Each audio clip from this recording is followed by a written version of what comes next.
The crowd gathered at the edge of Maple Street stood in stunned silence.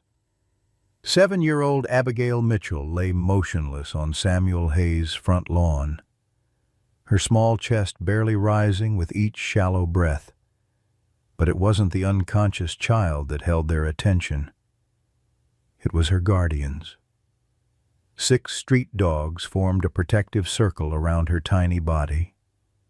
At their center, a battle-scarred German shepherd stood vigilant, muscles tensed beneath matted fur, eyes locked on the approaching humans. "Don't move closer," Sam Hayes warned the paramedics, his weathered hand gripping his oak walking stick. "They ain't letting nobody near her." When Sam had first spotted the child from his window, he'd rushed out thinking the pack was attacking her. Now, witnessing their defensive stance, fangs bared at potential threats, bodies positioned between the girl and danger, he understood. "Lord have mercy," whispered Eleanor Winters from across the street. "Them dogs ain't hurting her. They brought her here." The German shepherd growled low, standing over Abigail with fierce determination that seemed almost human. "In 40 years of emergency response," muttered paramedic Dave Collins, "I've never seen anything like this." Leave a like and share your thoughts in the comments, along with the city you're watching from now. Let's continue with the story. Oak Ridge, Tennessee had always been the kind of town where folks left their doors unlocked at night, a place where everyone knew your business before you did, where the church bell's Sunday ring called people to worship and gossip in equal measure. For most, it was a peaceful slice of American heartland. For 7-year-old Abigail "Abby" Mitchell, it had become a prison of memories and loss. 3 years ago, Abby's world had shattered when her parents, Michael and Sarah Mitchell, vanished during what was supposed to be a weekend camping trip to the Smoky Mountains. Their car was found abandoned at a trailhead, a half-empty cooler and rumpled sleeping bags, the only evidence they'd been there at all. No bodies, no blood, no answers.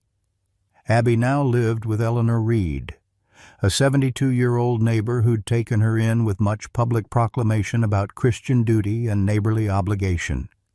What the town saw was a kindly widow opening her home to an orphaned child. What Abby experienced was cold meals, colder conversations, and the constant reminder that she was a burden. "Straighten your room, Abigail," Eleanor would snap each morning. "The Lord doesn't abide slovenliness." Her wrinkled face perpetually pinched with disapproval, as though Abby's very existence was an affront to her sensibilities. Every night, Abby would clutch a tarnished silver locket containing a family photo. Mother, father, herself, and Ranger, their German shepherd. In the picture, Ranger sat proud in his official K-9 vest, having served alongside her father in the Oak Ridge Police Department. The dog had disappeared the same night as her parents. Another piece of her heart torn away without explanation. Samuel "Sam" Hayes lived 3 streets over in a modest ranch house with peeling blue paint and a porch that sagged slightly to the left. At 68. The retired detective moved more slowly than during his 30 years on the force, but his mind remained razor-sharp. He'd been her father's partner, mentor, and best friend.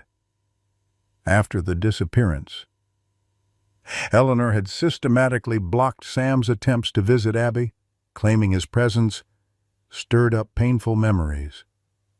What Eleanor didn't know was that Sam kept a room in his basement filled with case files, maps, and theories about what had happened to the Mitchells. He'd made a promise to his dead friend, whispered over too many late-night bourbons, that he would never stop looking for the truth, that he would protect Abby at all costs, and through it all, unseen by either, a scarred German shepherd watched from shadows, waiting. The morning sun filtered weakly through the faded gingham curtains of Abby's small bedroom, casting mottled shadows across her worn quilt. She'd been awake for hours, lying still as the house creaked and settled around her, waiting, listening for Eleanor's heavy footsteps to retreat down the stairs before she dared move. 6:30. The clatter of pots in the kitchen below signaled breakfast preparation. Abby slid from bed, her bare feet silent on the cold wooden floor. The morning routine never varied: dress neatly, brush hair, make bed with hospital corners, present yourself for inspection before being allowed downstairs. Eleanor Reed ran her household with military precision and biblical austerity. Abigail. Eleanor's voice cut through the floorboards. I haven't got all day to wait on you, child. Downstairs. Eleanor placed a bowl of lumpy oatmeal before Abby with the same enthusiasm as placing feed before livestock. I'll be leaving for 3 days, she announced, adjusting her pearl earrings. Church conference in Nashville. Mrs. Landry will check on you tomorrow. But you're old enough to mind yourself. There's sandwich fixings in the refrigerator. Abby nodded, eyes fixed on her bowl. 3 days alone sounded like freedom. Look at me when I'm speaking to you, Abigail. Eleanor's thin lips pressed together. I expect the house to remain spotless, no visitors, no wandering about town, school, and straight home. Yes, ma'am, Abby murmured. The telephone rang, its shrill tone causing Eleanor to start. She glanced at her wristwatch with a frown before answering, her voice dropping to a whisper as she moved into the hallway. Abby caught fragments. Yes? She'll be alone. No. Hayes hasn't been around. Yes. The usual arrangement. Eleanor emerged, cheeks flushed. I'm leaving now. Remember what I said. She grabbed her handbag and cardigan, movements unusually hurried. At school, Abby moved through the day like a ghost. Teachers had long since stopped expecting her to raise her hand or join in playground games. The Mitchell girl, they whispered in the teacher's lounge. Such a tragedy. The once bright child hollowed out by grief. The final bell rang at 3 o'clock. Abby followed her usual route home, cutting through Palmer Park where spring had coaxed reluctant blooms from winter-hardened soil. She paused by the duck pond, watching a mother mallard leading her ducklings in tight formation. Family, safety, protection. Absorbed in the scene, she failed to notice the dark sedan creeping along the park's edge until it stopped 15 feet away. 2 men emerged, one tall and broad-shouldered with a close-cropped beard, the other shorter with wire-rimmed glasses. Both wore crisp button-down shirts, too formal for Oak Ridge's casual sensibilities. Abigail Mitchell, the taller man called, his smile not reaching his eyes. Your Aunt Eleanor asked us to pick you up. She had to leave town early and was worried about you being alone. Abby clutched her backpack straps tighter. Something cold settled in her stomach. I don't have an aunt, she said quietly. Mrs. Reed isn't my aunt. The shorter man laughed, stepping closer. Of course. You're right. That's what Mrs. Eleanor told us you'd say. She mentioned you're very precise about things. She also said to tell you she left your favorite purple hair ribbons at home. Abby took a half step back. Her favorite ribbons were blue, had always been blue. the color of her father's eyes. Her father's voice echoed in her memory. Trust your gut, Abby girl. If something feels wrong, it is wrong. I can walk, she said, backing away slowly. It's not far. Now, don't be difficult. The bearded man's voice hardened. Mrs. Reed would be very disappointed to hear you were misbehaving. When the man reached toward her arm, Abby's world narrowed to a pinpoint of clarity. She spun and ran, her small legs pumping with desperate energy, backpack bouncing against her spine. Hey, stop! Heavy footfalls pounded behind her. Abby darted between playground equipment, small size allowing her to squeeze through spaces her pursuers couldn't navigate. Her father's voice again. If someone ever chases you, run toward people, toward noise. But the park was nearly empty, the few mothers with toddlers too far away. She veered toward Willow Street, lungs burning. Behind her, she heard the men returning to their car. They'd try to cut her off. Abby changed direction, plunging into the narrow alley between Henderson's Bakery and the old hardware store. Images flashed through her mind, her father demonstrating self-defense moves in their backyard, her mother watching from the porch swing, Ranger sitting attentively nearby. Remember, Abby, you're smarter than any bad guy. Use that brain of yours. Emerging onto Sycamore Lane, Abby realized her mistake. This wasn't her neighborhood. In her panic, she'd run the wrong direction, away from familiar territory. Houses here were shabbier, yards overgrown. The sedan appeared at the far end of the street, moving slowly as the men scanned for her. Abby ducked behind a rusted pickup truck, chest heaving. She'd never make it home now.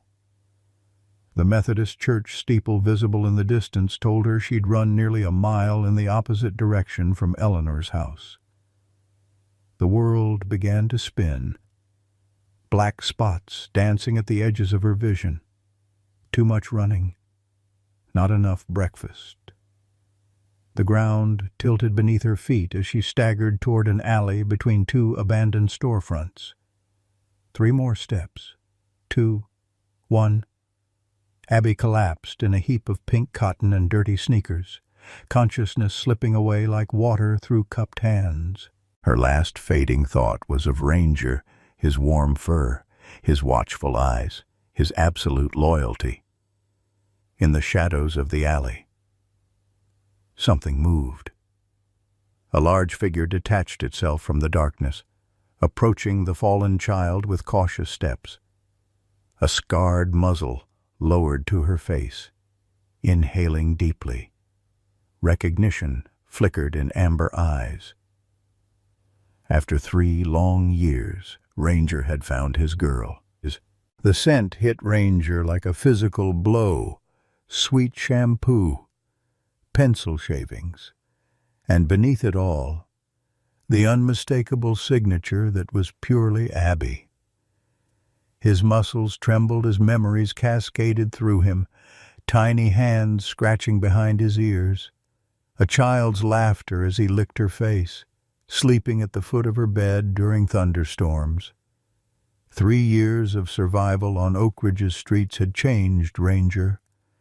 His once gleaming coat now hung in matted patches, revealing the topography of scars beneath.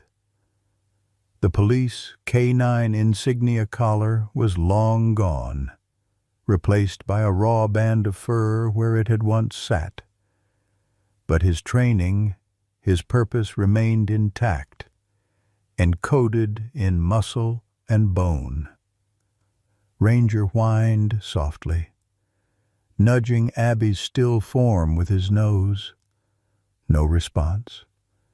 Her breathing came shallow and quick, her skin hot to the touch.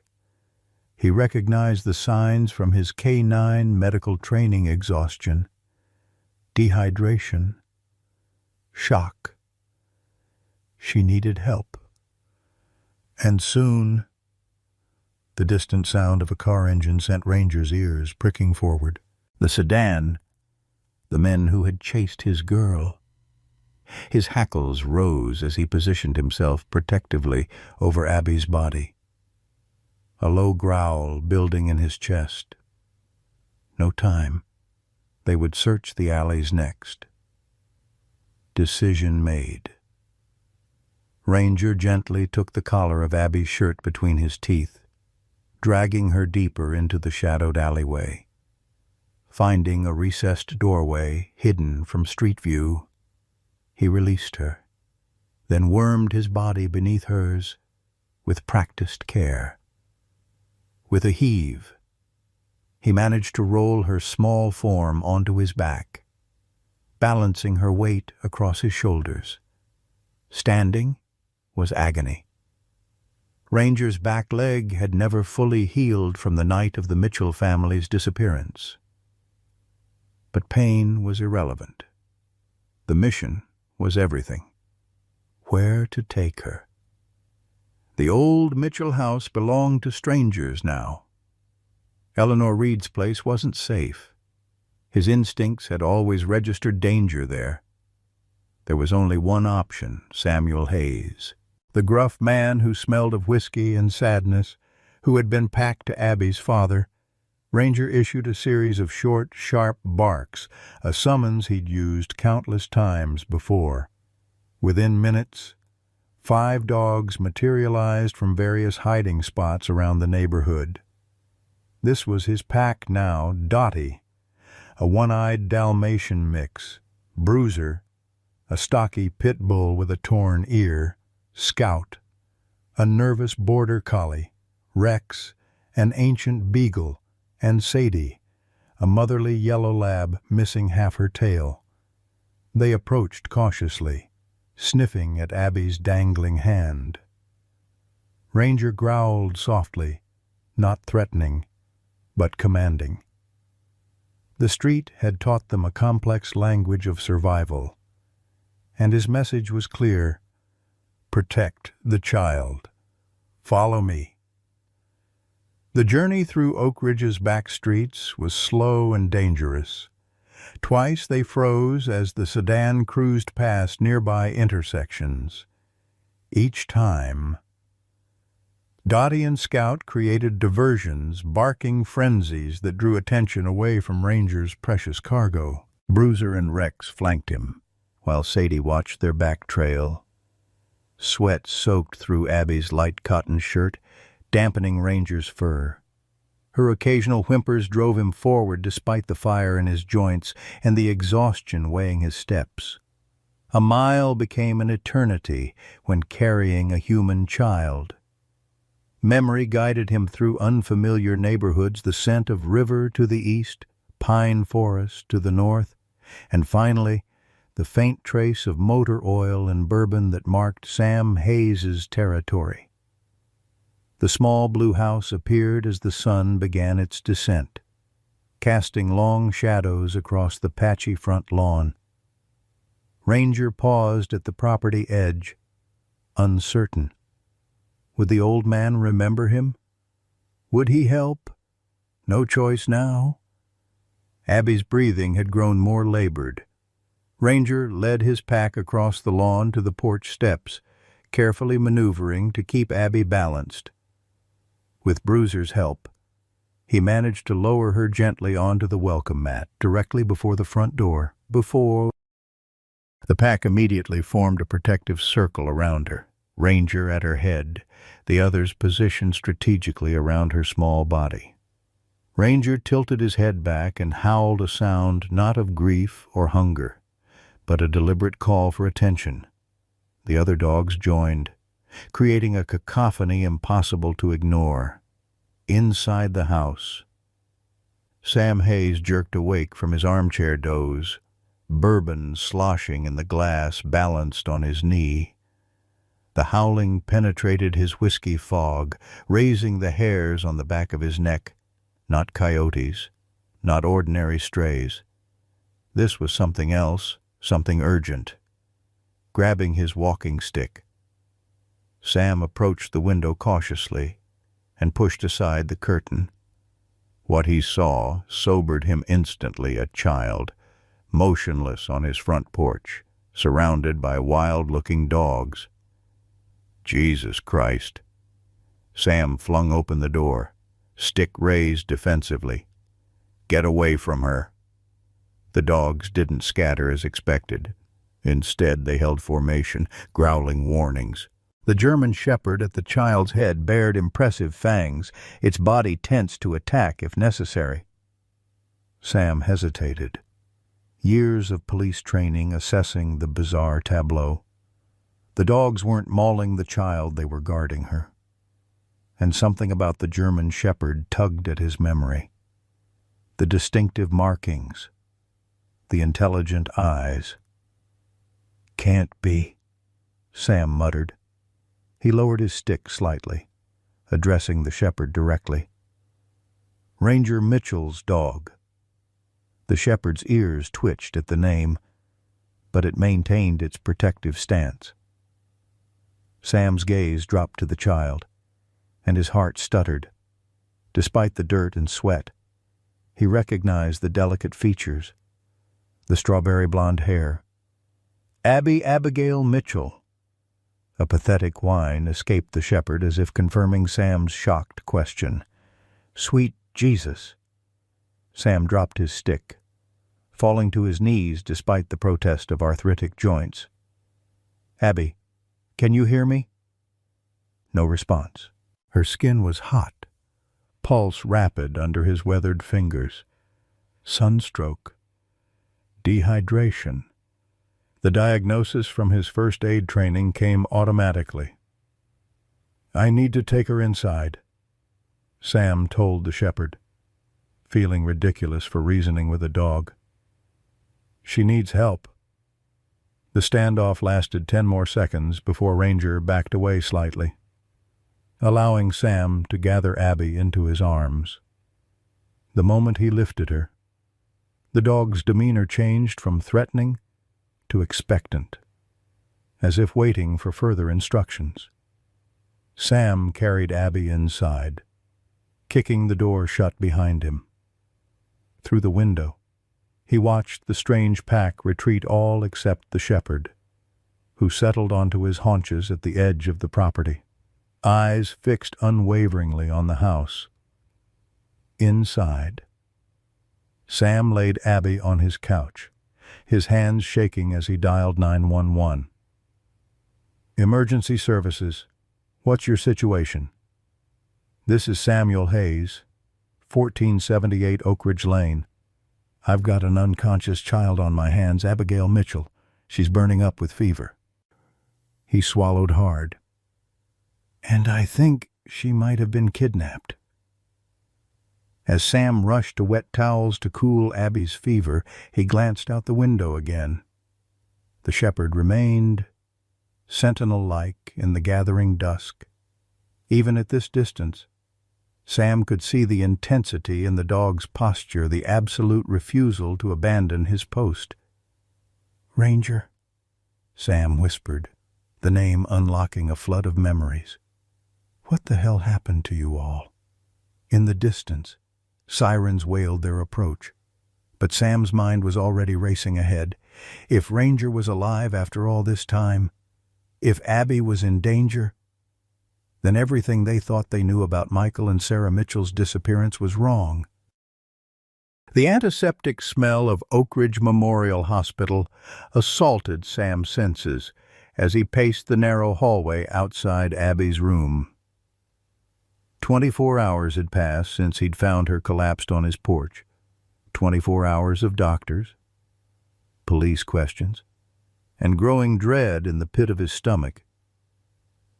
Mr. Hayes. Sam turned to find Dr. Catherine Wheeler approaching, clipboard in hand. At 40-something, Wheeler had the direct gaze of someone who delivered both good news and bad with equal composure. "How is she?" Sam asked, his voice rough from lack of sleep. "Stable. The IV fluids have addressed her dehydration, and her temperature is normalizing." Wheeler consulted her notes. "Physically, she'll make a full recovery. But I'm concerned about her emotional state." "She's been through hell," Sam muttered. "She's asking for someone named Ranger." Wheeler raised an eyebrow. "And she seems quite certain you'll know who that is." Sam's weathered face creased into a frown. "Her family's dog disappeared 3 years ago when her parents did." He hesitated. "Doc, I think I've seen him. He was with the pack that brought her to my house." Wheeler's professional demeanor cracked slightly. "Mr.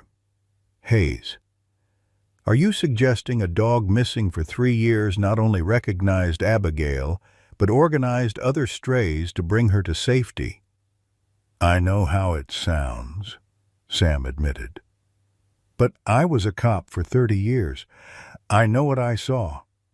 Wheeler made a non-committal noise. "She can have visitors now, but keep it brief. And Mr. Hayes, no upsetting conversations. Her system is still fragile." Abby's small form was nearly swallowed by the hospital bed. Propped against white pillows, her skin remained pale, but her eyes, so like her mother's, were alert and tracking Sam as he entered. "Hey there, kiddo," Sam said, settling carefully into the chair beside her bed. "You gave this old man quite a scare." Abby studied him silently for a long moment. "You're my daddy's friend," she finally said. "From the pictures." Sam nodded, throat suddenly tight. "Sam Hayes. Your dad and I were partners on the force. Mrs. Reed said you were a bad influence." Her direct gaze was disconcerting in one so young. "She wouldn't let you visit me. Mrs. Reed and I had different ideas about what was best for you." Sam leaned forward. "Abby, can you tell me what happened yesterday? How did you end up at my house?" The story emerged in fits and starts: Eleanor's departure, the men in the sedan, the chase through unfamiliar streets. Sam's jaw tightened as Abby described their attempt to lure her with knowledge of Eleanor's house, their claim to be sent by the older woman. "And then I fell down," Abby concluded. "I was really tired and everything went spinny." "Do you remember anything after that?" Sam prompted gently. Abby's fingers twisted in the hospital blanket. "Ranger found me," she whispered, as if sharing a precious secret. "He carried me on his back. There were other dogs, too. They protected me." Sam's mind flashed to the battle-scarred German shepherd standing guard outside his house. Could it really be the same dog, Mitchell's prized canine partner? "Abby," he said carefully. "Ranger disappeared the same night as your parents. That was 3 years ago." "It was him." Her voice held absolute certainty. "He has a white spot on his ear shaped like a star, and a scar on his front leg from when he got cut on barbed wire helping Daddy catch a bad guy." The description matched the shepherd Sam had seen. Something cold settled in his stomach. If Ranger had survived all this time, watching over Abby from a distance, what did that suggest about the Mitchell case? "I believe you," Sam said, patting her hand. "And I'm going to find him for you. I promise." When Sam left Abby's room, he found Detective Marcus Jenkins waiting, thumbs hooked in his belt loops, a habit from their days as partners that Sam recognized immediately. Hell of a situation. Sam, Jenkins said without preamble. Attempted kidnapping of a minor, mysterious pack of dogs, and right in the middle of it all, my old partner who can't seem to stay retired. Abby was brought to my doorstep, Sam replied tersely. What was I supposed to do? I'm not accusing you of anything. Jenkins lowered his voice. But this stinks to high heaven. First thing I did was try to contact Eleanor Reed to notify her about her ward. You know what I found house empty. Neighbors saying she left with suitcases yesterday morning. Sam's eyebrows shot up. She told Abby she'd be gone 3 days at a church conference. No church conference in Nashville this weekend. Jenkins pulled out his notepad. And the neighbors reported a black SUV picking her up, not her usual ancient Buick. She's running, Sam concluded. Looks that way. Jenkins flipped his notepad closed. Which makes me wonder what she knows about those men who tried to grab the girl. The two former partners shared a look heavy with unspoken communication. This connects to Michael and Sarah, Sam said flatly. Has to. Jenkins glanced around the busy hospital corridor. Let's take a ride. Sam, I've got something to show you. The drive to Eleanor Reed's house took place in tense silence. Jenkins parked his unmarked cruiser a block away, leading Sam through a neighbor's yard to approach from the rear. Place is under surveillance in case she returns, Jenkins explained, unlocking the back door with a key. Judge Franklin expedited a search warrant. He's got grandkids Abby's age. Eleanor's house was a museum to bygone eras, antimacassars on faded armchairs, plastic covers on floral couches, and enough doilies to clothe a small army. The kitchen gleamed with obsessive cleanliness. This way, Jenkins directed, heading toward a narrow door beside the refrigerator. Found this when we executed the warrant this morning. The basement stairs creaked ominously as they descended. Unlike the pristine upper floors, the basement showed signs of hasty departure. File cabinet drawers left partially open, burn marks in a metal trash can, and most telling, a corkboard with photos and papers torn away, leaving only pinholes and small scraps behind. She destroyed evidence before leaving, Sam muttered, examining the trash can. What did you find? Jenkins pointed to a stack of documents on a card table. She wasn't thorough enough. Bank statements showing regular deposits of $5,000 every month for the past 3 years, no indication where it's coming from. Payoffs, Sam concluded. For keeping Abby. There's more.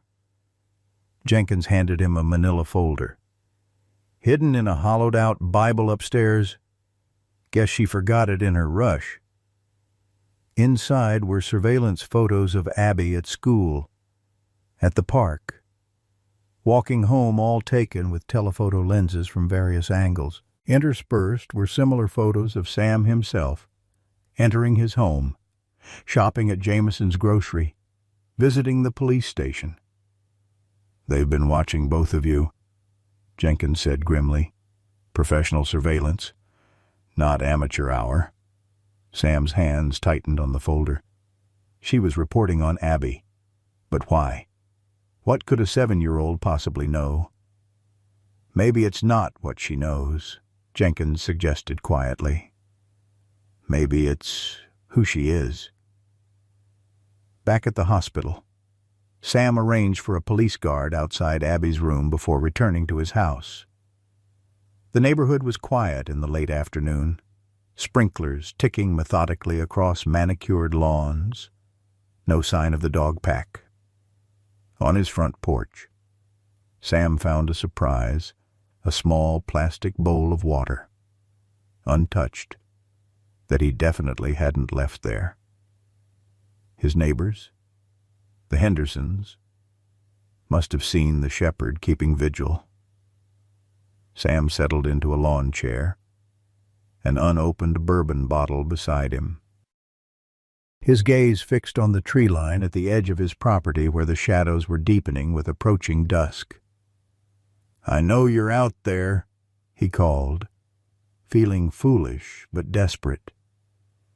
"Ranger, that's your name, isn't it? Boy." Nothing moved in the gathering darkness. Sam uncapped the bourbon, hesitated, then deliberately poured it onto the grass beside him. 3 years sober down the drain with Abby's arrival time to get his head straight again. "Michael Mitchell was my best friend," Sam continued, speaking to the invisible presence he could sense beyond the yard. "I promised him I'd look out for his family if anything ever happened to him. I failed." The confession hung in the humid evening air. "But I'm going to make it right. For Abby. For Michael and Sarah." Sam leaned forward, elbows on knees. "If you're really Ranger, if you somehow survived all this time, I could use your help." A twig snapped at the forest's edge. Sam held his breath as a large shape detached itself from the shadows the German shepherd, moving with cautious dignity toward the property line. In the porch light, Sam could clearly see the distinctive white star-shaped patch on his right ear that Abby had described. "Well, I'll be damned," Sam whispered. The dog stopped at the edge of the lawn, amber eyes fixed on Sam with unsettling intelligence. Close up, the extent of Ranger's hard years became apparent, the network of scars beneath his fur, the slight favoring of his right hind leg, the gray muzzle that hadn't been there before. "You've been watching over her all this time, haven't you?" Sam said softly. "Even when I wasn't." Ranger's ears twitched forward at Abby's unspoken name, but he maintained his distance. Sam slowly stood and went inside, returning with a plate of leftover meatloaf. He placed it at the bottom of the porch steps, then retreated to his chair. "Abby's safe," he said, "for now, but those men who chased her will try again." Ranger's nostrils flared at the scent of meat, but he didn't approach. Instead, he turned his head sharply toward the street as the low rumble of a car engine broke the evening quiet. A dark sedan rolled past Sam's house at walking pace, the driver's silhouette visible through tinted windows. Sam felt the hairs on his neck rise as the car slowed further, then continued down the street.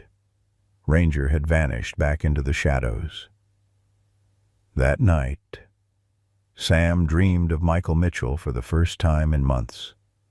They were in the old squad car, rain drumming on the roof as they conducted surveillance on a suspected drug house. "If anything happens to me," Michael said, not looking at Sam. "There's a storage unit at Oak Ridge Self-Storage, Unit 23B, the keys in my fishing tackle box. Hidden compartment." Sam jerked awake at 3 a.m., the dream fragment vibrating with significance. Michael had owned a storage unit, not a dream detail but a forgotten fact. And Sam had the tackle box, salvaged from Michael's garage before the house was sold. By dawn, Sam had retrieved the small brass key from its hiding place and was standing before Unit 23B at Oak Ridge Self-Storage. The padlock surrendered with a reluctant click. Inside, dust covered everything: a few pieces of furniture, boxes of Christmas decorations, old case files, nothing immediately suspicious. Sam methodically worked through the contents, disappointment growing with each ordinary discovery, until he reached a plastic tub labeled Ranger K9 Equipment.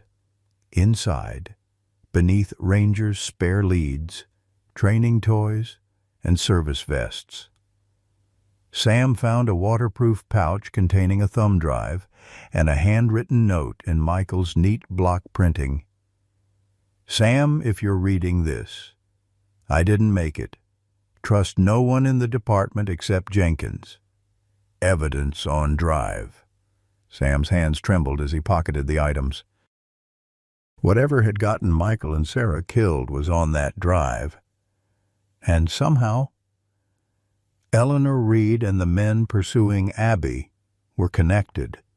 At the hospital, Sam found Abby sitting up in bed. Color returned to her cheeks as she picked at a breakfast tray. "You look better, kiddo," he said, pulling up a chair. "When can I leave?" Abby asked, pushing soggy cereal around her bowl. "I don't like hospitals. Maybe tomorrow?" Sam hesitated. "Abby, I need to ask you something important. Did your parents ever mention anything about your dad's work? Any case that worried them?" Abby's forehead creased in concentration. "Daddy didn't talk about work much. But—" She looked down at her cereal. "Right before they disappeared, I heard them arguing at night. Mommy wanted to go to the FBI, but Daddy said they needed more proof first." "Proof of what?" "Abby, do you remember?" She shook her head. "They stopped talking when they saw me. Daddy just said they were discussing grown-up things." Her eyes suddenly widened. "But Daddy was putting papers in Ranger's training vest the night before they left. I saw him in the garage." The thumb drive had been in Ranger's equipment.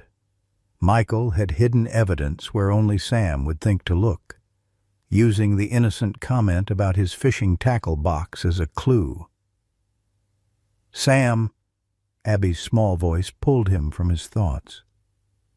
"Did you find Ranger?" "I saw him," Sam admitted. "He's been watching over my house, but he's cautious, wild now. He'll come for me," Abby said with absolute certainty. "He promised." "Promised," Sam echoed. "The night my parents left, Daddy told Ranger to watch over me." Abby's eyes filled with tears. "He said, 'Promise me, boy.' And Ranger put his paw on Daddy's hand, like they always did, for important promises." Sam swallowed the lump in his throat. "Then I'm sure he'll keep that promise." "Abby." Outside the hospital, Sam sat in his truck, staring at the thumb drive in his palm. Whatever was on it had cost Michael and Sarah their lives and put Abby in danger. Before plugging it into his laptop, Sam made 2 calls, one to Jenkins requesting increased security for Abby, and another to his old friend Judge Franklin requesting an emergency custody hearing. Eleanor Reed had failed to report Abby's hospitalization or even inquire about her welfare grounds enough for temporary removal from her care. But Sam suspected the judge would find Eleanor long gone, her bank accounts emptied. The laptop screen flickered as Sam inserted the drive. Folders appeared, methodically labeled financial records, surveillance photos, transaction dates, witness statements. Michael had always been meticulous in his documentation. Sam opened the first folder, and his blood ran cold. The photos showed prominent Oak Ridge Citizens Police Chief William Garner, Mayor Robert Thompson, Councilman Edward Palmer meeting with known human traffickers at a hunting lodge outside town. Financial records detailed payments through offshore accounts, Surveillance logs documented the arrival and departure of vans carrying young women. "Jesus Christ, Michael," Sam breathed. "You stumbled onto a trafficking ring run by the town leadership." Abby wasn't a target because of what she knew she was leverage, insurance to keep her parents quiet. And when that failed, a loose end to be eliminated. Sam was so absorbed in the files that he didn't notice the dark sedan pulling into the hospital parking lot, or the two men who emerged, straightening their jackets as they approached the entrance. The hospital corridor's fluorescent lights cast a sickly pallor over everything as Sam hurried toward Abby's room, the thumb drive burning a hole in his pocket. The weight of Michael's discovery pressed down on him with each step Oak Ridge's leadership involved in human trafficking. Eleanor Reed, a paid accomplice, and Abby caught in the middle. Officer Pete Dawson sat outside Abby's door, a young uniform fresh from the academy. He straightened when he saw Sam approaching. "Everything quiet." "Dawson?" Sam asked, trying to mask his urgency. "Yes, sir. The nurse checked on her 20 minutes ago. Said she's sleeping." Sam nodded his approval. "I need to see her. Hospital business." "Of course." "Mr. Hayes." Dawson stepped aside, the deference to Sam's former detective status evident in his posture. Sam slipped into the dimly lit room. Abby lay curled on her side, small hands tucked beneath her chin, hair spilling across the pillow in strawberry blonde tangles. Asleep, she looked impossibly vulnerable, a stark reminder of what was at stake. He was reaching to wake her when his instincts flared. Something wasn't right. The room was too still, the silence too complete. Hospitals were never this quiet, even at night. Where was the soft beep of monitors, the squeak of nurses' shoes in the corridor, the distant announcements over intercoms? Then he noticed the window was open, curtains stirring in the light breeze. Hospital windows didn't open, not on pediatric floors. "Abby," Sam whispered urgently, shaking her shoulder. "Wake up, honey." She didn't stir. Sam pulled back the blanket and found pillows arranged to mimic a sleeping child. "Damn it!" Sam rushed to the window, leaning out to see a service ladder attached to the building's exterior, accessible from the ground. Fresh scuff marks on the sill indicated recent use. Sam burst into the corridor. "Dawson Abbey's gone. Sound the alarm." The young officer's face drained of color. "But, sir, she can't be. Nobody's been in except—" The realization hit them simultaneously.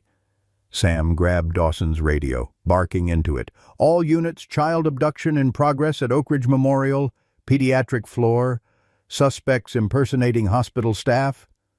Sam raced toward the elevators, jabbing the call button repeatedly.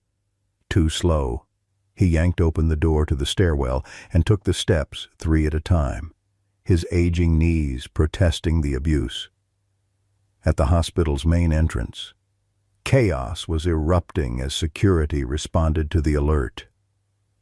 Sam pushed through the gathering crowd, scanning the parking lot desperately.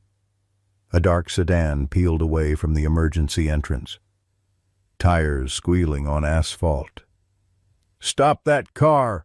Sam shouted. But it was already accelerating toward the exit. A familiar bark cut through the commotion, sharp, commanding. At the edge of the parking lot stood Ranger, hackles raised, eyes fixed on the retreating sedan. Before Sam could react, the German Shepherd bolted after the vehicle with surprising speed. "Son of a bitch," Sam muttered. Sprinting to his truck, he fumbled with his keys, engine roaring to life as he slammed the accelerator. The truck fishtailed out of the parking space, narrowly missing a parked ambulance. The sedan was already turning onto Maple Street, But Ranger's form was visible in the distance, a dark shadow flowing like water in pursuit. Sam had forgotten how fast the dog could move. Michael had often bragged that Ranger could sustain 30 miles per hour in short bursts. Sam's truck barreled through a red light, horn blaring warning to the startled drivers who swerved to avoid him. His police scanner crackled with activity as Jenkins mobilized units to establish roadblocks. All units be advised. Suspects considered armed and dangerous. Child victim is 7-year-old female, blonde hair, wearing hospital gown. The sedan veered unexpectedly onto Timber Ridge Road, a winding back route toward the county line. Smart. They were avoiding the main highways where roadblocks would be established first. Sam's heart hammered against his ribs as he pushed the truck harder. If they crossed into Willow County, jurisdictional issues would slow the response. Minutes mattered now. Every second took Abby further from safety. Ahead, Ranger had gained ground, the distance between him and the sedan closing. Sam watched in disbelief as the dog executed a maneuver he recognized from K9 training. The German Shepherd lunged toward the sedan's rear tire, teeth bared. The sedan swerved violently, then overcorrected. For a sickening moment, it tilted on 2 wheels before crashing back down and skidding into a shallow roadside ditch. Sam slammed on his brakes, truck sliding to a stop 30 yards away. He grabbed his old service revolver from under the seat, technically illegal since his retirement, but he'd never surrendered it. "Oak Ridge Police!" he shouted, approaching with the gun extended in a 2-handed grip. "Get out of the vehicle with your hands visible."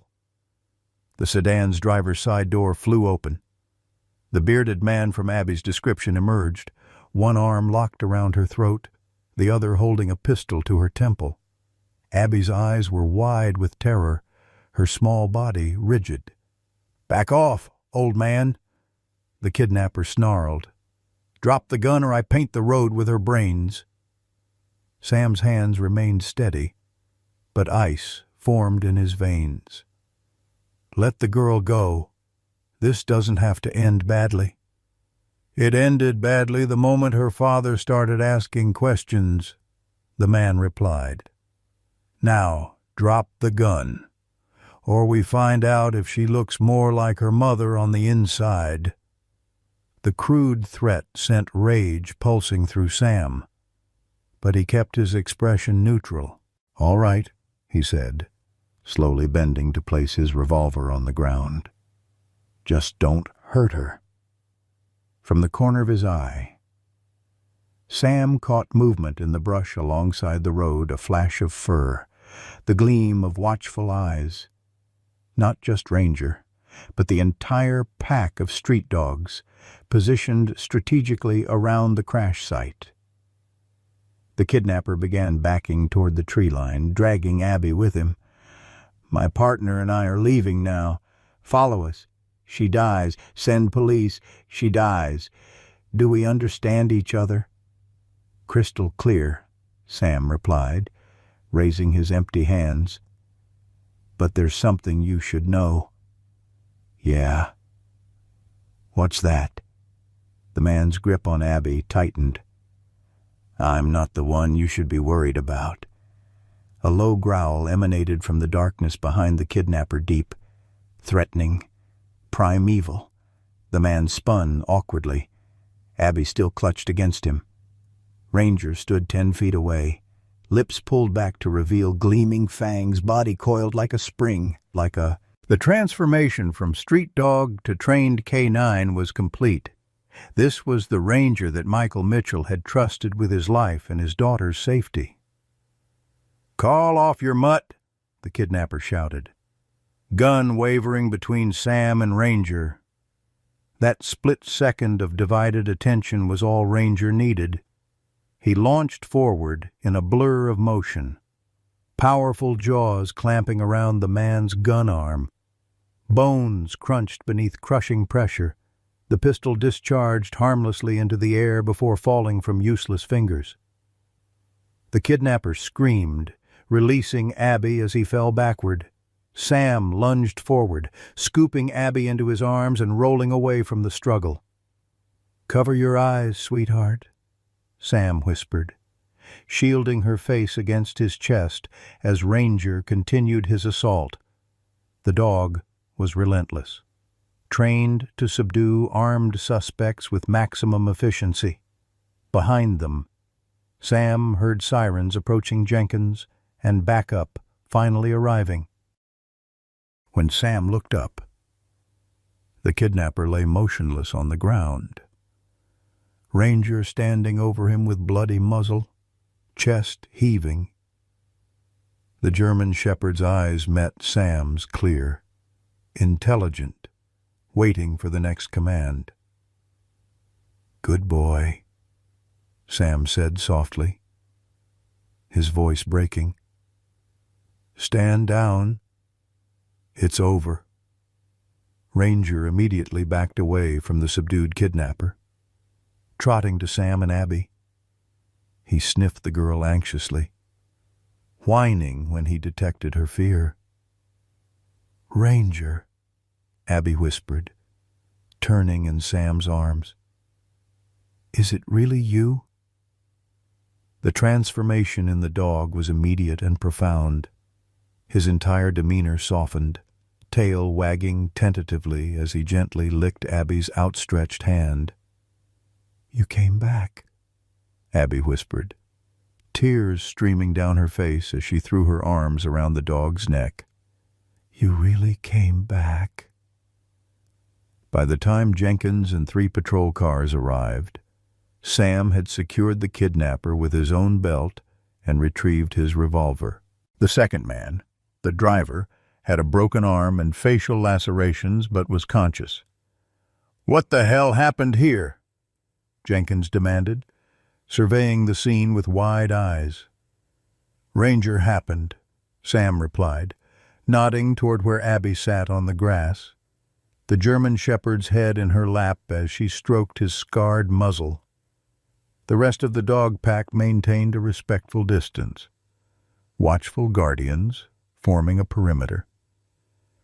"Well, I'll be damned," Jenkins muttered.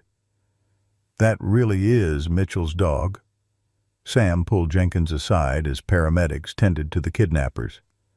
"I found Michael's evidence," he said quietly, patting his pocket. "It's worse than we imagined. Marcus. Half the town leadership is implicated in human trafficking. Chief Garner, Mayor Thompson, Councilman Palmer." Jenkins's face hardened. "That explains why the Mitchell case was shut down so quickly. Garner himself took it over. Said it was sensitive. They killed Michael and Sarah," Sam said, voice raw. "And they've been watching Abby ever since, using Eleanor Reed as their eyes and ears. We need to move carefully." "Sam, these are powerful people with resources. Carefully. Yes. Slowly. No." Sam's gaze returned to Abby. "They've already tried twice to take her. They won't stop." Jenkins nodded grimly. "I've got friends in the state police and a contact at the FBI field office in Nashville. We'll need to get Abby somewhere safe until we can move on this." "I know a place," Sam said. "My fishing cabin up at Lake Clearwater, off the grid, only accessible by Forest Service roads. Nobody knows about it except Michael." Jenkins finished. "He helped you build it, and I'd bet my pension that Ranger knows how to find it," Sam added, watching the German shepherd's protective posture beside Abby. "That dog remembers everything." Within hours, Judge Franklin had signed emergency custody papers placing Abby in Sam's care. Dr. Wheeler had examined her at the crash site and determined she was physically unharmed, though the emotional trauma would require careful handling. As darkness fell, Sam loaded his truck with supplies enough food and ammunition to last 2 weeks, plus Abby's few possessions from the hospital, Jenkins provided a secure satellite phone and promised to contact them only when it was safe to return. "You ready for an adventure, kiddo?" Sam asked as he helped Abby into the truck's cab. She nodded solemnly, clutching her silver locket. "Is Ranger coming with us?" "Try keeping him away," Sam replied, glancing at the German shepherd already settled in the truck bed, alert and ready. The drive to Lake Clearwater took 3 hours, most of it on increasingly rough Forest Service roads. Sam took a deliberately circuitous route, doubling back several times to ensure they weren't followed. Abby dozed against the passenger door, exhaustion finally claiming her.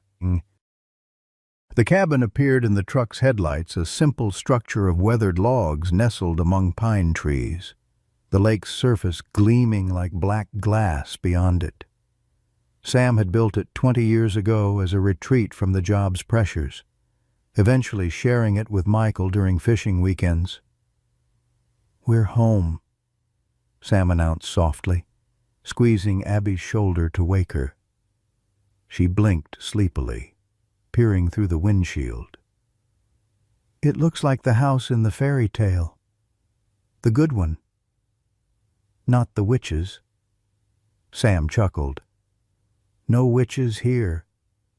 Just peace and quiet while we figure things out." As Sam unlocked the cabin door, Ranger leapt from the truck bed and conducted a perimeter check, old habits from his K-9 training.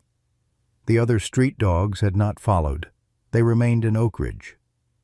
But Sam suspected Ranger had communicated something to them before departure. Inside, the cabin was dusty but welcoming, a main room with stone fireplace, small kitchen, 2 bedrooms, and a bathroom with propane-heated water. Solar panels on the roof provided minimal electricity, enough for basic lighting and to charge the satellite phone. Sam built a fire while Abby explored, her initial timidity giving way to curiosity. Ranger followed her every step, never more than a few feet away. "This was my daddy's fishing pole," Abby said suddenly, pointing to a rod mounted on the wall. "Sure was," Sam confirmed, throat tightening. "He caught a 7-pound bass with that old thing. Wouldn't stop bragging about it for weeks." Abby traced the rod with reverent fingers. "I remember. He made us have fish for dinner 3 nights in a row." Sam smiled at the shared memory. "Your mom was so mad at him. She said if she saw another fish, she was going to swim away herself." Abby giggled, then sobered quickly. "I miss them." "Me too, kiddo." Sam hesitated, then made a decision. "Abby, there's something you should know about this cabin. Come with me." Sam led her to what appeared to be a closet in the main room. He pulled aside hanging coats to reveal a small door built into the wall. "Your dad and I built this when we thought I was being too paranoid," Sam explained, turning an old-fashioned key in the lock. "Called it my conspiracy room." The hidden door swung open to reveal a small space lined with corkboards. Maps of Oak Ridge covered one wall, photos and newspaper clippings another. Red string connected various points, creating a web of relationships and events. "What is all this?" Abby asked, eyes wide. "It's where I've been trying to figure out what happened to your parents," Sam admitted. "I never stopped looking. Abby, even when everyone else did." Abby stepped into the room, Ranger close behind. Her small hand reached out to touch a photo of her parents' Michael in his police uniform, Sarah laughing beside him at a department picnic. "The bad men who tried to take me," she said quietly. "They knew my parents, didn't they?" Sam knelt to her level, choosing his words carefully. "Yes. Your daddy discovered some very bad things happening in Oak Ridge, things that important people wanted to keep secret. And that's why they're gone." Her voice was small but surprisingly steady. "I believe so," Sam replied gently. "And I think the same people are afraid you might know something that could get them in trouble."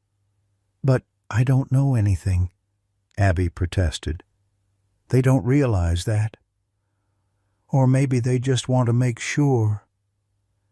Sam placed his hands on her shoulders. "But I promise you this, Abigail Mitchell, I will not let them hurt you, and neither will Ranger." At the sound of his name, the German shepherd moved closer, pressing against Abby's side.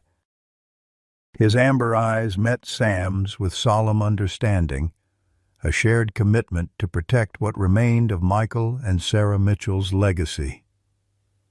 Outside, a twig snapped in the darkness. Ranger's head lifted sharply, ears pricked forward. Sam reached for his revolver, moving instinctively between Abby and the cabin's front windows. "Stay behind me," he whispered, extinguishing the lantern with a quick twist. Through the window, moonlight illuminated a figure emerging from the tree line, a man in a familiar uniform, hand resting on his service weapon.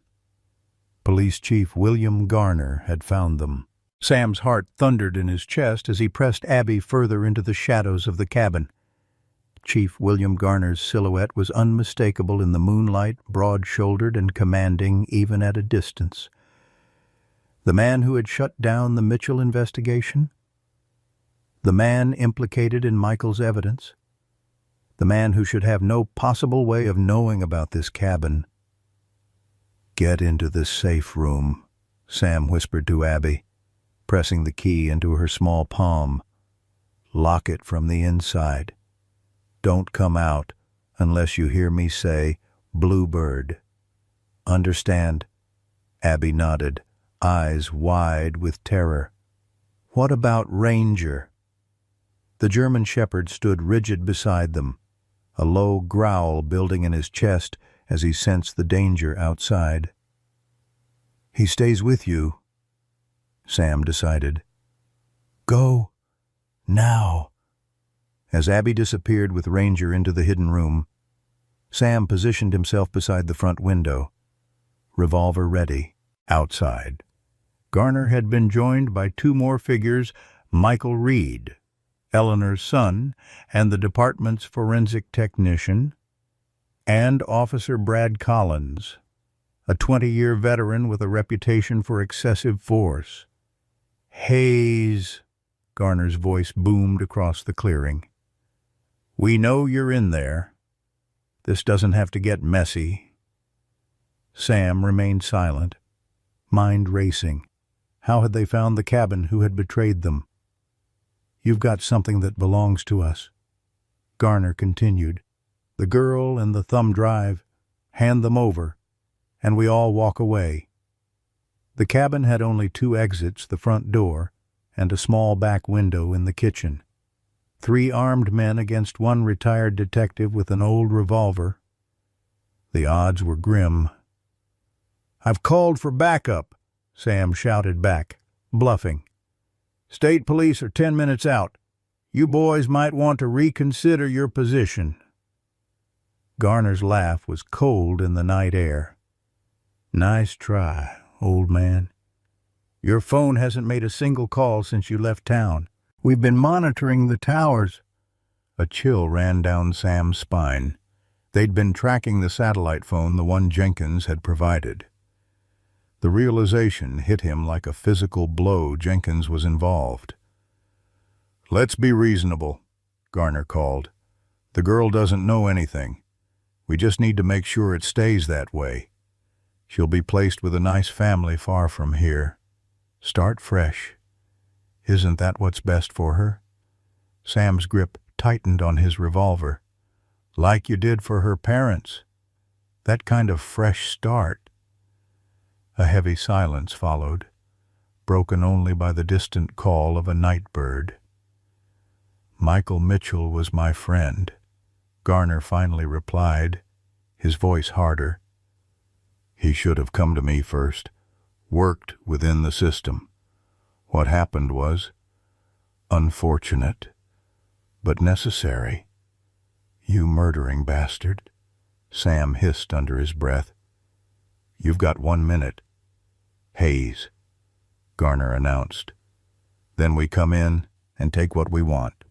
Your choice how many body bags we need." Sam's mind raced through options, each more desperate than the last. The cabin's walls wouldn't stop bullets. The hidden room would eventually be found. Running meant crossing open ground under fire with a 7-year-old girl. A sudden memory surfaced, Michael teaching a rookie class on tactical situations. "When outnumbered," he'd said with a grin, "change the battlefield." Sam glanced toward the stone fireplace where kindling and logs were stacked neatly beside a container of lighter fluid. Beside it sat a propane lantern and his fishing tackle box containing hooks, line, and emergency flares. 60 seconds wasn't much time, but it might be enough. Sam worked quickly, emptying the lighter fluid onto the cabin's front wall and porch, stuffing flares into the kindling. He created a makeshift fuse using fishing line soaked in lighter fluid, trailing it toward the kitchen. "Time's up." "Hayes," Garner called. "We're coming in." The first shots splintered the front door, wood fragments exploding inward. Sam crouched in the kitchen, waiting for the right moment. As shadows moved across the porch, he struck a match against the rough stone hearth and touched it to the fishing line. Fire raced along the makeshift fuse, igniting the lighter fluid in a whoosh of blue flame. The flares caught next, sending up brilliant red plumes that temporarily blinded anyone looking toward the cabin.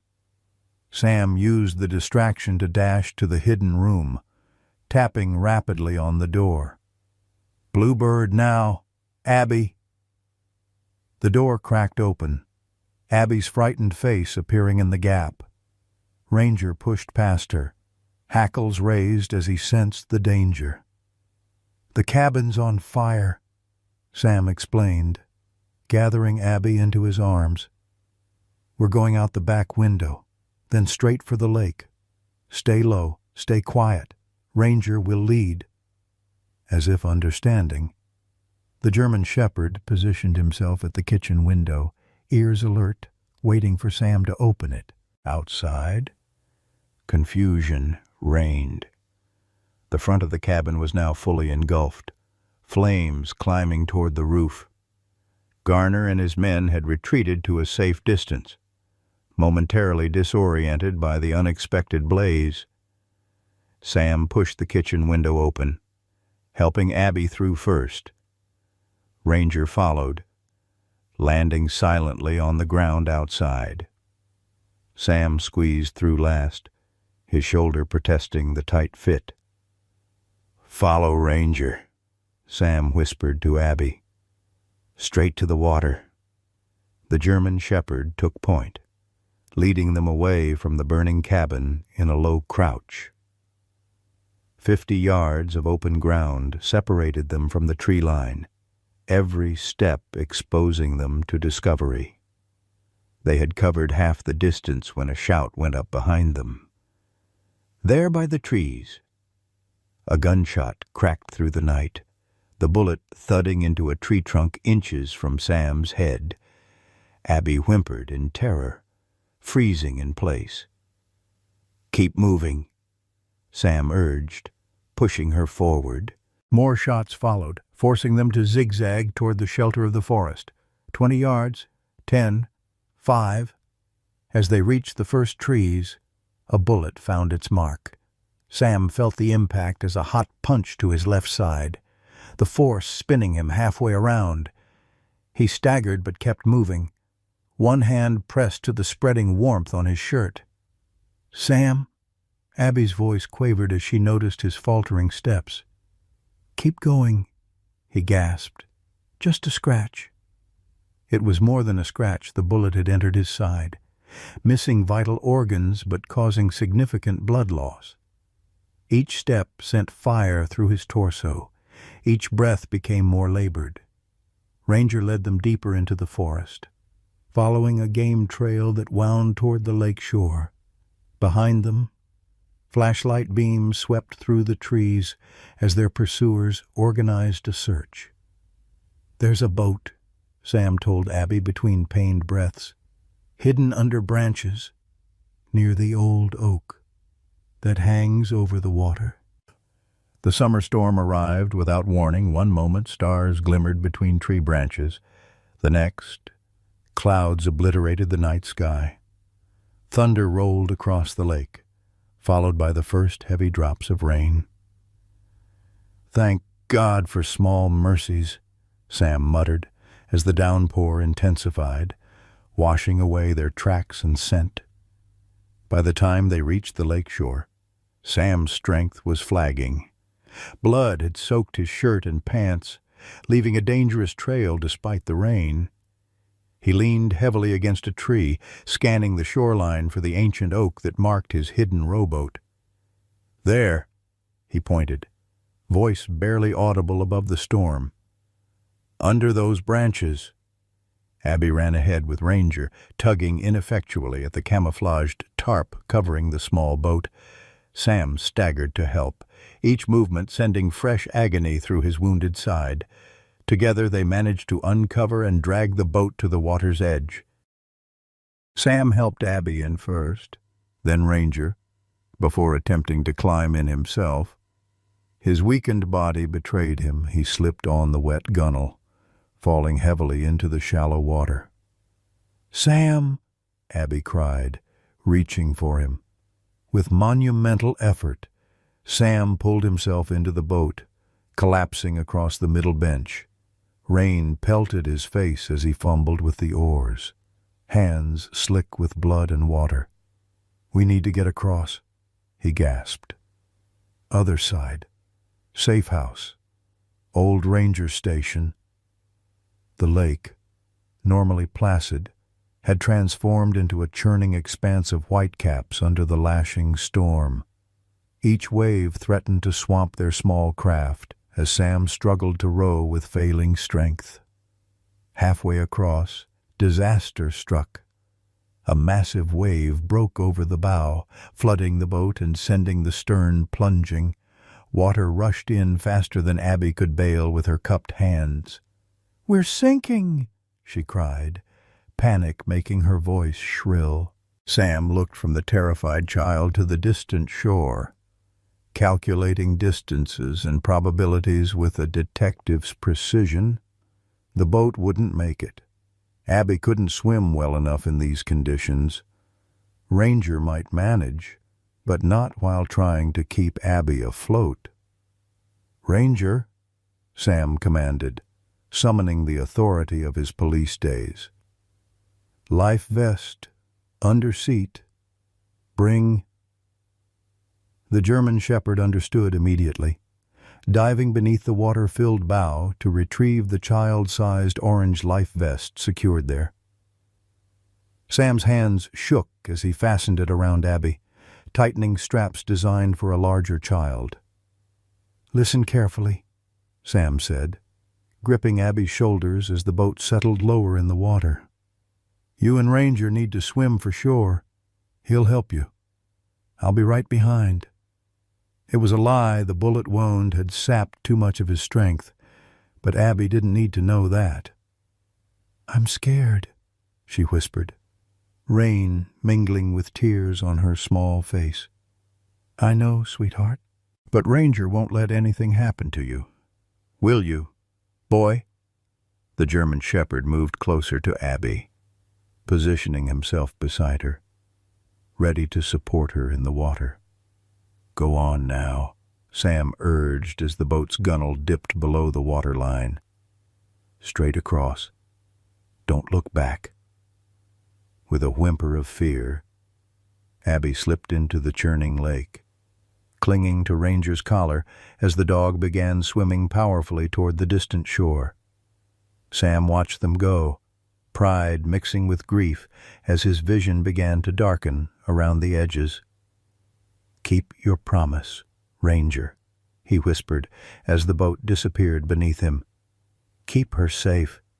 The cold lake closed over Sam's head, his last conscious thought a prayer that Abby would reach the shore, that all of Michael's sacrifices, and now perhaps his own, would not be in vain. The storm raged through the night, lightning splitting the sky above Lake Clearwater as thunder rolled across the water like artillery fire. On the eastern shore, a small figure huddled beneath the protective overhang of a massive pine tree, shivering despite the summer air. Beside her, a German shepherd pressed close, offering what warmth his wet fur could provide. Abby Mitchell stared across the churning lake toward the shore they'd fled, her young mind struggling to process the night's horrors. Sam had not emerged from the water.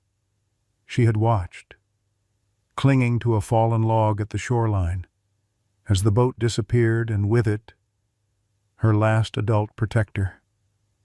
"He's coming. Right, Ranger?" she whispered, fingers buried in the dog's damp fur. "Sam's a good swimmer.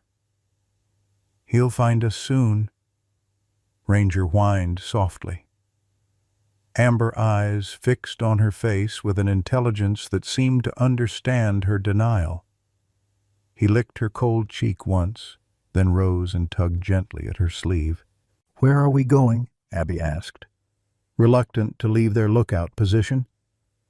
The German shepherd persisted, alternating between pulling at her clothing and trotting a few steps up the sloping bank, then returning when she didn't follow.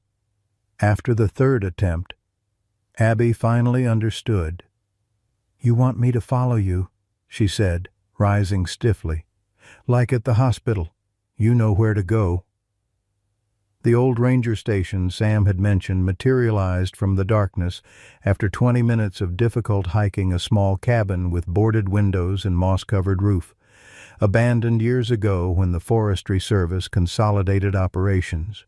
Ranger led Abby to a rear window where the boarding had partially rotted away, creating a gap just large enough for a child to squeeze through. Inside, the cabin smelled of dust and abandonment, but it was dry. Ranger guided Abby to a metal storage cabinet in the corner. Using his teeth and paws with surprising dexterity, he managed to work the rusted latch open, revealing emergency supplies blankets, canned food, a first aid kit, and most precious of all, matches and candles. Sam planned this, Abby realized, wrapping herself in a musty blanket. He knew we might need to hide here. The small flame of a candle brought modest comfort as the storm continued its assault outside. Abby mechanically ate from a can of beans, feeding every third spoonful to Ranger, who accepted the offerings with gentle care for her fingers. "We have to go back for Sam in the morning," Abby told the dog, her voice firm despite the tremor in her hands. "He might be hurt." Ranger's ears flattened against his skull, his posture communicating more clearly than words the futility of her hope. Something in the dog's sad eyes broke through Abby's denial, and the tears she'd been holding back burst forth in wrenching sobs. "He's gone too, isn't he?" she cried, throwing her arms around Ranger's neck. "Like Mom and Dad?" "Everyone leaves." Ranger bore her grief stoically, remaining steady as her small body shook with sorrow. Eventually, exhaustion claimed her, and Abby fell asleep curled against the German shepherd's side, tear tracks drying on her cheeks. Dawn broke with tentative fingers of light through the cabin's cracks, the storm having spent its fury during the night. Abby woke disoriented, momentarily forgetting the previous night's tragedy until reality crashed back. She sat up, rubbing swollen eyes. "Ranger," she called, noticing the dog's absence. A soft whine from the broken window drew her attention. Ranger stood there, ears alert, clearly wanting her to follow. Outside, the forest dripped with aftermath of rain, everything cleansed and glistening in the early light. "Are we going home?" Abby asked, gathering the remaining supplies into a small backpack she'd found. Ranger led her not toward the lake but deeper into the forest, following what appeared to be a game trail. Abby trusted him implicitly. Now this dog had saved her twice, had been her father's partner, had somehow survived 3 years to find her again. If Ranger thought this was the way to go, she would follow. They traveled for hours, stopping occasionally for water at clear streams or to rest in the shade. Ranger hunted the path with purpose, occasionally backtracking to ensure Abby kept up. By midday, they reached a ridgeline overlooking the valley. In the far distance, the town of Oak Ridge was visible, a collection of toy-sized buildings nestled among green hills. "We can't go back there," Abby said, sudden fear making her voice quaver. "The bad men will find us." Ranger nudged her onward, following the ridge eastward.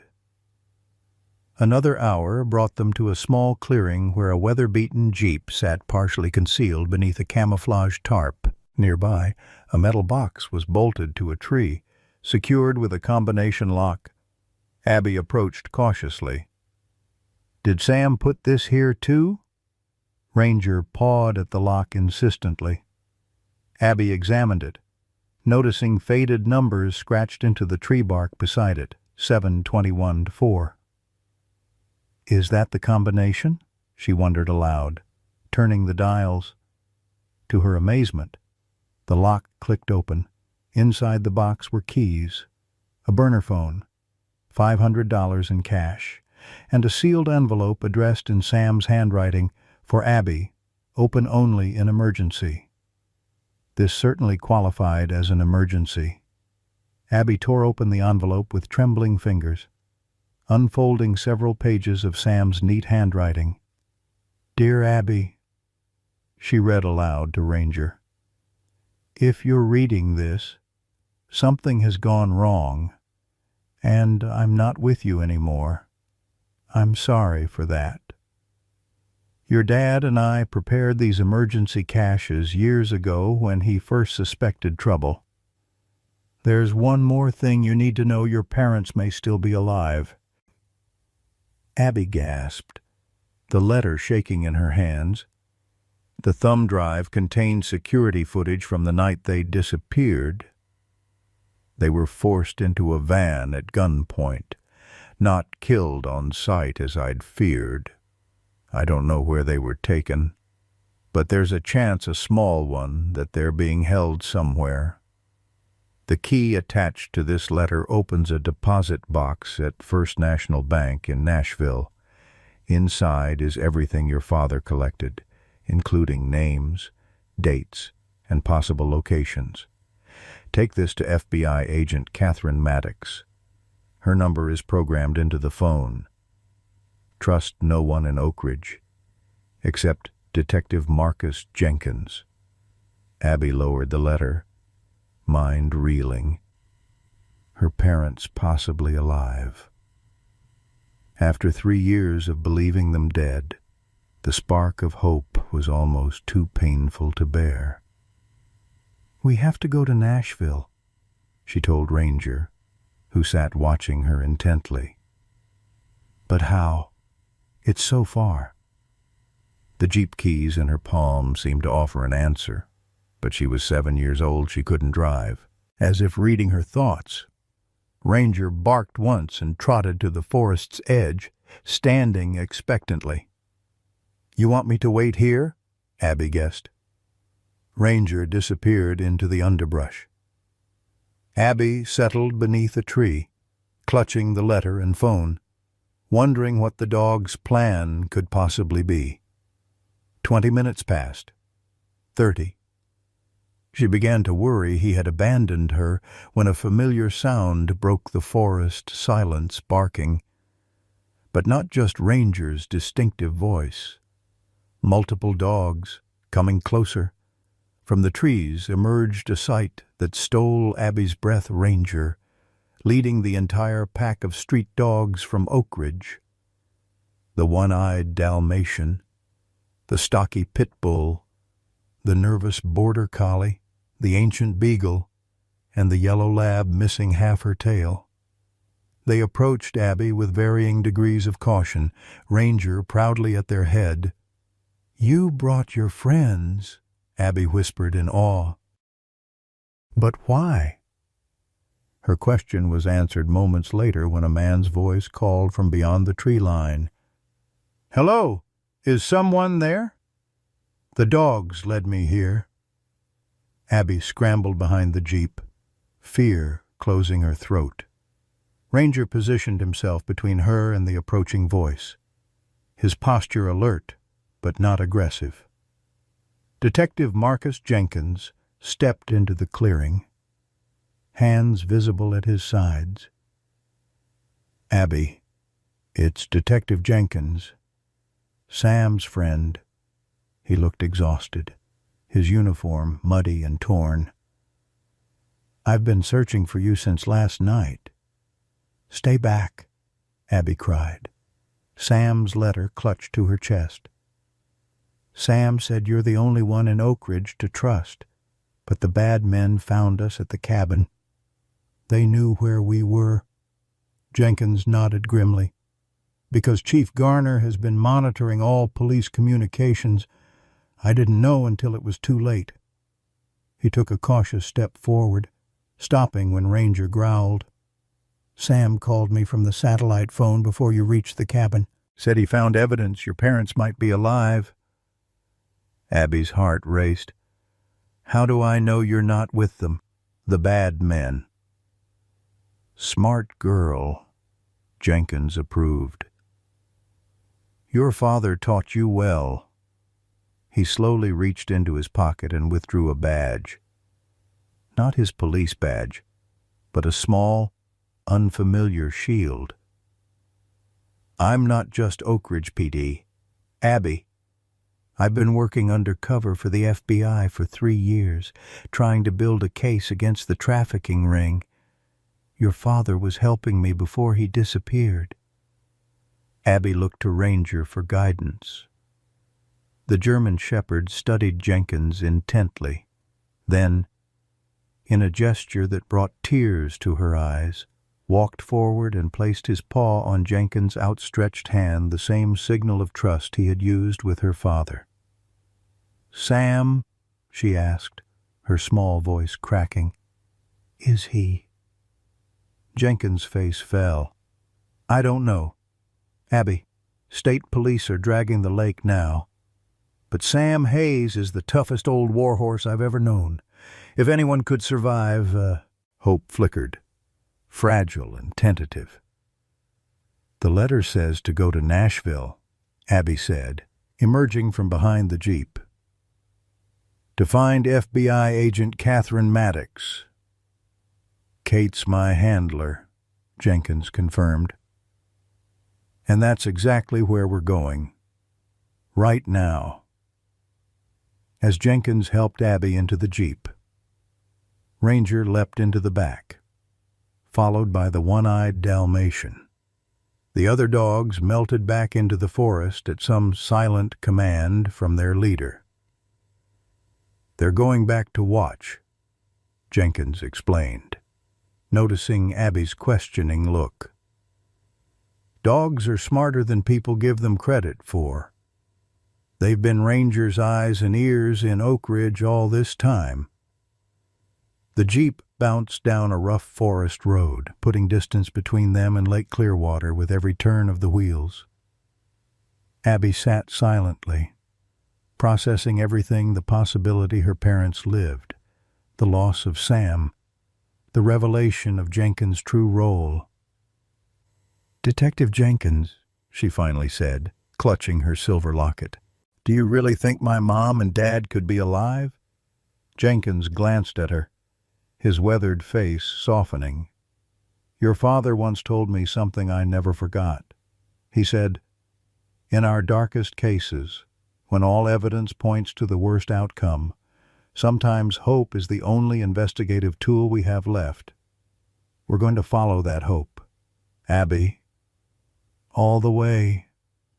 In the back seat, Ranger pressed his muzzle against Abby's shoulder, his amber eyes holding the same promise they had for 3 lonely years, that he would never leave her side again, that whatever came next, she would not face it alone. As the Jeep crested a hill, Abby looked back toward Lake Clearwater one last time. A small fleet of emergency vehicles dotted the far shore where the cabin had stood. In the center of the lake, a police boat dragged somber lines through the water, searching for a body that might never be found. "Goodbye, Sam," she whispered, tears tracking down her cheeks. "Thank you for trying to save us." Ranger whined softly, as if sharing her grief. Then he nudged her hand gently, urging her attention forward toward Nashville, toward the FBI, toward the fragile possibility that somewhere, against all odds, her parents waited to be found. 6 months passed, like the turning of season's summer heat giving way to autumn's painted hills, then winter's crystalline breath across Tennessee. For Abigail Mitchell, time had transformed from an enemy into a tentative ally, each day building a new normal from the wreckage of her young life. The small farmhouse outside Nashville gleamed white against December's clear blue sky, smoke curling lazily from its stone chimney. Inside, Abby sat cross-legged on a braided rug before the fireplace, one arm draped across Ranger's broad back as she read aloud from To Kill a Mockingbird. The German shepherd's eyes remained half-closed in contentment, though his ears tracked every sound beyond the room, a guardian even in repose. "That's enough reading for today," came a gruff voice from the kitchen doorway. "Hot chocolate's ready." Sam Hayes moved carefully as he carried a tray with 3 steaming mugs, his gait still favoring his left side where the bullet had torn through muscle and tissue. The doctors called his survival miraculous, washed ashore miles downstream, discovered by a fisherman at dawn, clinically dead for 4 minutes before a stubborn paramedic refused to give up. Abby marked her place in the book and accepted a mug topped with miniature marshmallows. "Thanks, Sam." 6 months ago, she would have launched herself at him for a hug, overwhelmed by the simple joy of his continued existence. Now, she tempered her enthusiasm, mindful of his still healing body. The changes went deeper than physical caution. Abby had grown older in ways no calendar could measure, her childish exuberance replaced by a watchful maturity beyond her years. "How's the hot chocolate?" Sam asked, settling carefully into his armchair. "Perfect," she replied, reaching to scratch behind Ranger's ears. "Just like Mom used to make." The mention of her parents no longer brought immediate tears. Another change. Hope had evolved from a desperate, clinging thing into something steadier, sustained by progress rather than mere wishful thinking. FBI agent Catherine Maddox's task force had systematically dismantled the trafficking operation stretching from Oak Ridge through 3 states, 19 arrests so far, including Police Chief Garner, Mayor Thompson, and Councilman Palmer. Eleanor Reed had been apprehended trying to cross into Canada, her testimony securing additional indictments. Michael Reed, her son, had turned state's evidence, providing locations of holding facilities where victims had been kept. Each raid brought the same heart-stopping anticipation, the same question, will this be the one? Will they find Michael and Sarah Mitchell? So far, the answer had been no. But 3 weeks ago, a breakthrough. A ledger recovered from a safe house in Georgia contained an entry, M&S special package transferred to Kentucky operation, client payment confirmed, special package, client, the dehumanizing language of traffickers. Yet it provided what Abby needed most: confirmation that her parents had been alive 6 months after their abduction. "Detective Jenkins called while you were at school," Sam said, interrupting her thoughts. "They're executing another search warrant tomorrow. A property outside Bowling Green." Abby's hands tightened around her mug. "Does he think—" "He doesn't want to raise false hopes," Sam replied carefully. "But yes, there are indications this might be the location referenced in the ledger." Ranger lifted his head, sensing the shift in emotional current. He pressed closer to Abby, a solid warmth against the chill of uncertainty. "Can we go?" Abby asked. The question they both knew was coming. "Please, Sam, I need to be there." Sam sighed, running a hand through hair that had grown increasingly gray since summer. "Agent Maddox says you can wait at the field office. Not the scene itself that's non-negotiable." It was more than previous raids had allowed. Abby nodded, accepting the compromise. Later that evening, as Sam checked locks and set the security system habits of a man who knew how quickly safety could be shattered, Abby prepared Ranger's dinner. The German Shepherd had thrived under regular meals and veterinary care, his coat regaining its glossy sheen. The scars remained, badges of his years protecting her from afar. "You knew all along, didn't you?" she murmured as Ranger ate. "That Mom and Dad were alive somewhere. That's why you never stopped watching over me." Ranger paused his eating to meet her gaze, eyes conveying what words could not. The drive to Bowling Green the next morning passed in tense silence. Ranger rode in the back seat of Sam's new truck, head swiveling to track every vehicle they passed. His K-9 training had returned fully under Jenkins' careful guidance. Transforming the street dog back into a working police companion, he now wore a special service vest, officially registered as Abby's PTSD support animal. At the FBI field office, Agent Maddox greeted them with the contained energy of an operation in progress. Tall and angular with prematurely silver hair, she had become Abby's unlikely confidant over the past months. The team moved in at 0600, she informed them, leading the way to a conference room. "We've secured the property, an old tobacco farm with several outbuildings. Initial sweep found evidence of recent occupancy." "How recent?" Sam asked, his hand steady on Abby's shoulder. "Within the last 48 hours, Maddox replied, her expression revealing nothing. "We're conducting a thorough search now. I'll update you as soon as we have anything." The waiting crushed against Abby's chest like a physical weight. She sat between Sam and Ranger, counting ceiling tiles, then floor tiles, then the ticks of the wall clock. By noon, she had memorized every detail of the conference room. When Maddox returned at 12:47 p.m., Abby knew from her face before she spoke. "We found something," the agent said, her professional demeanor softening.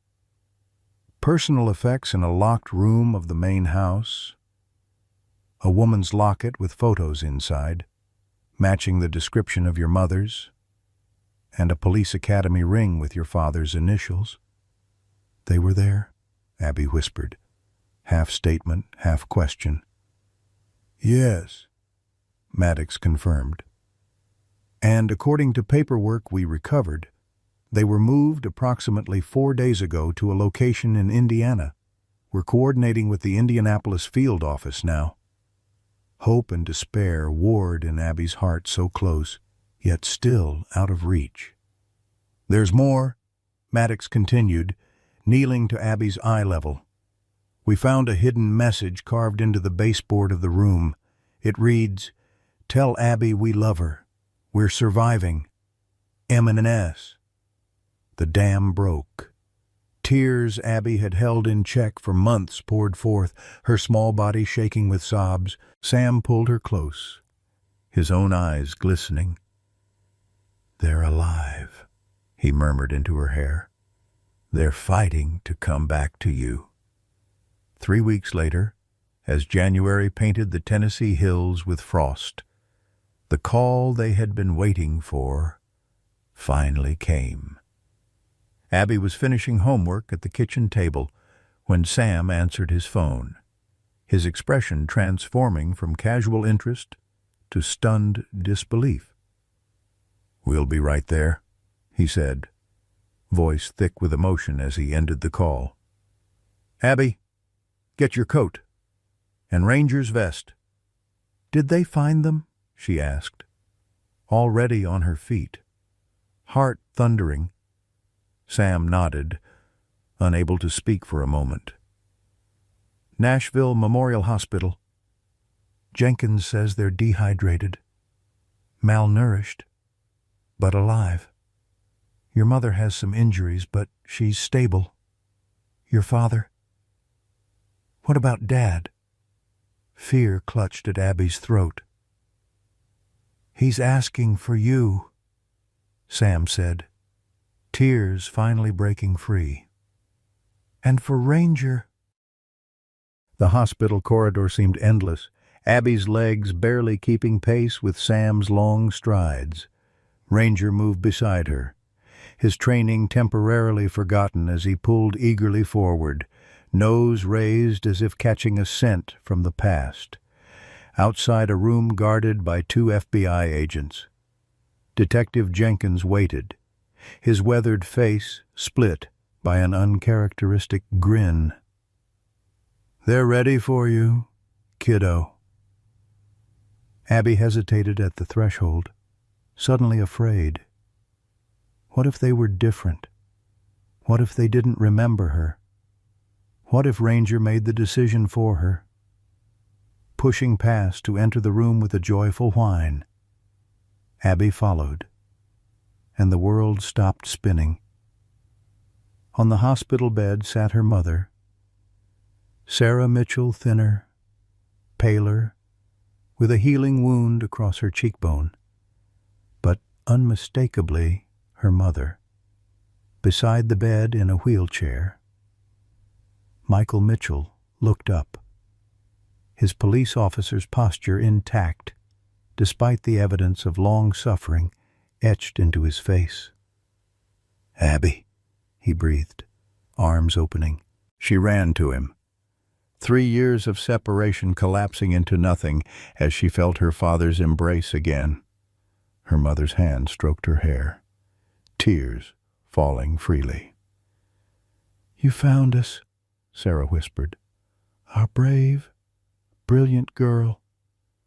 Ranger pushed his muzzle between them, tail wagging with unrestrained joy as Michael Mitchell clasped his canine partner's head between his hands. "You kept your promise," he told the German shepherd, voice breaking. "You protected our greatest treasure." From the doorway, Sam watched the reunion, his detective's composure finally crumbling. Jenkins stood beside him, both men witnessing the miracle they had helped create. "Worth every sacrifice," Sam murmured. Every single one, Jenkins agreed. In the center of the room, surrounded by the family she had never stopped searching for, Abby Mitchell closed her eyes and breathed in the scent of home, not a place, but the people and the loyal heart that had brought them back together. Outside the hospital window, 5 street dogs sat in perfect formation beneath a winter oak, sentinels watching over their own.